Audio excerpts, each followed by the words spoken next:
Tonight, you're going to put your child to bed in a room of their own. A crib with soft sheets, a baby monitor glowing on the nightstand, the door closed, the house quiet.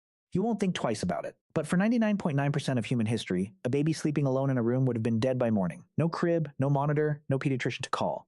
Just the dark, the cold, and everything out there that could smell a newborn from a quarter-mile away. For over 300,000 years, every single one of your ancestors faced the same problem.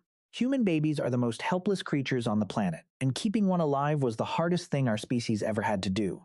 How they did it changes everything we think we know about parenting, about family, and about what your body was actually set up for. Let's start with the problem, because the problem is you. A newborn horse stands up and walks within hours of birth. A newborn chimpanzee grips its mother's fur and holds on from the first minute. A newborn human can't even hold up its own head. It can't walk for a year. It can't feed itself for years. It can't survive a single night without someone else keeping it alive.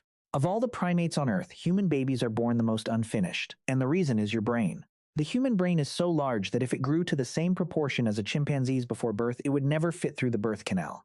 So evolution made a trade. Human babies are born with brains roughly 25% of their adult size. A chimpanzee is born at about 40%.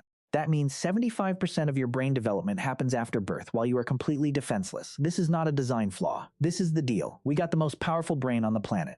The price was the most helpless infant on the planet. And for 300,000 years, every mother who gave birth faced this equation. A baby that couldn't cling. A baby that couldn't run. A baby that couldn't even stay quiet when a predator was close. In a world full of leopards, hyenas, and snakes, that baby was not a gift. It was a target. So how did they keep it alive? The answer is something modern humans have almost completely abandoned. They didn't do it alone. In 2009, anthropologist Sarah Blaffer-Hrdy published a book called Mothers and Others. Her argument was simple and devastating. Humans are not like other great apes. A chimpanzee mother raises all her offspring almost entirely by herself. She carries, feeds, and protects her baby solo for 5 years before she can have another. If anyone else tries to touch that infant, she attacks them. Humans are the opposite.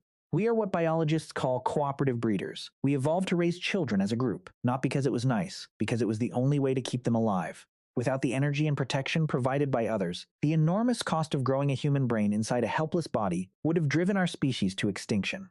We didn't survive because we were strong. We survived because we shared the weight. And the data on this is staggering. Among the Efa foragers of the Ituri forest in the Congo, researchers found that a baby is held by an average of 14 different people in a single 8-hour period. 14.